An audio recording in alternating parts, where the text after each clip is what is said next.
You are in checkmate. Look around you. To your north, perhaps a failing career.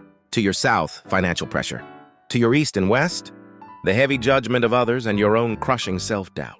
In Eastern history, there is a terrifying phrase for this specific moment. Samyonchoga. It translates to enemy songs on all four sides. It describes the precise moment. A general realizes he is completely surrounded, outnumbered, and isolated.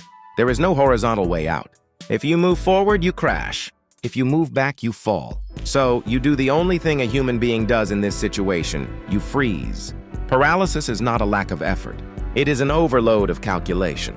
Your brain is running a million scenarios, and every single one of them seems to end in disaster.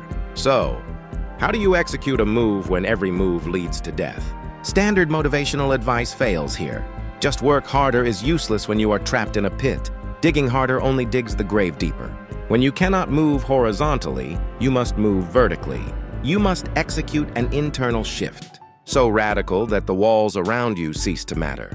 To break this paralysis, we are going to walk through a protocol of the soul, engineered by four of the greatest masters of reality: Socrates, Buddha, Jesus, and Confucius. They teach us that the trap is not the situation itself. The trap is your reaction to it. The first shift begins by deconstructing your fear. Why are you frozen right now? It is because you are predicting the future. You are telling yourself, if this fails, my life is over. If I lose this, I am nothing. You are suffering from the arrogance of certainty. You think you are a prophet of your own doom. This is where we must summon Socrates. He intervenes and stops the panic with one brutal question. Do you really know? Socrates was considered the wisest man in Athens, precisely because he knew that he knew nothing. When you are cornered, you must ask yourself, do I know for a fact that this failure will destroy me? Can I predict the next 10 years with absolute certainty? No.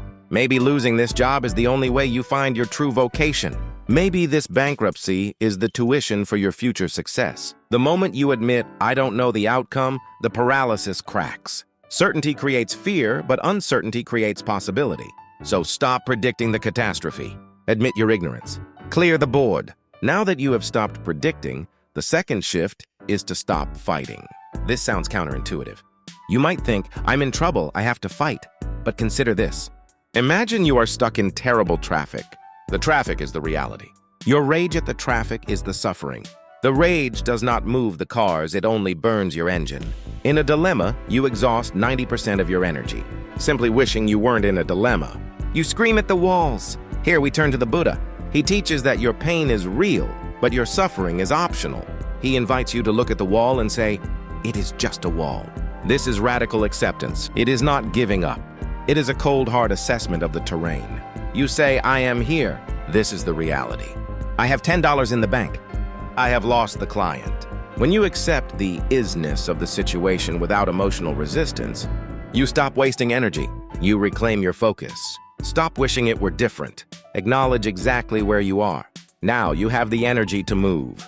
You have cleared your mind with Socrates and accepted the terrain with Buddha. But the burden is still heavy. You feel you must force a solution. This is where the ego breaks. The ego cannot solve a dilemma that is bigger than itself. We need the third shift: surrender. We look to the ultimate example in the Garden of Gethsemane. Facing death, Jesus didn't fight nor did he run. He surrendered. He said, not my will, but yours be done. This is often the most misunderstood concept in history. Surrender is not defeat.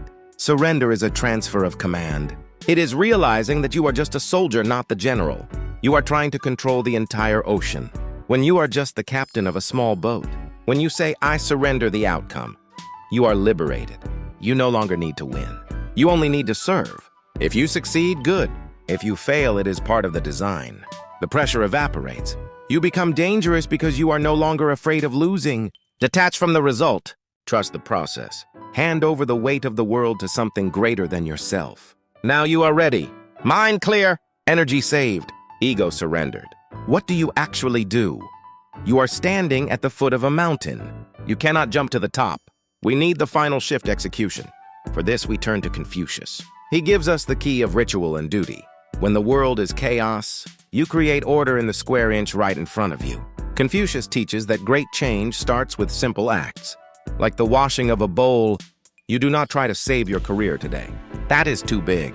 You simply write the one email that needs writing. You clean your desk. You pay the one bill you can afford.